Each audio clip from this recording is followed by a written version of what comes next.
मी आज बँक निफ्टीमध्ये ट्रेड पकडला होता, तर आपण बघूया बँक निफ्टीमध्ये मुवमेंट होती आपण बघूया. तर हा बँक निफ्टीचा चार्ट आहे. हा 1 आवर टाईम फ्रेमवर आहे आणि ही आजची कॅन्डल आहे, ही हॅमर टाइप कॅन्डल आहे. त्याच्यावरून आपण एक अंदाज लावू शकतो की या कॅन्डलची अपर रेंज जर ब्रेक झाली तर आपण अपसाईडला ट्रेड इथे प्लॅन करू शकतो. असं 1 आवर टाईम फ्रेमवर आपल्याला दिसतंय.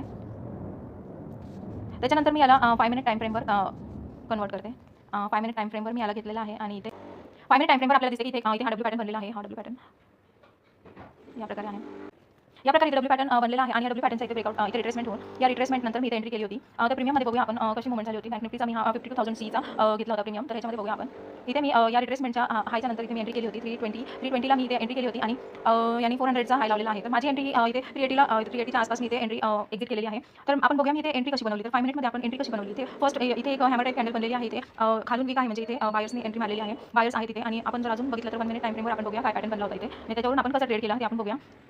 तर इथे 1 मिनिटवर मला दिसते की इथे डब्ल्यू पॅटर्न बनलेला होता.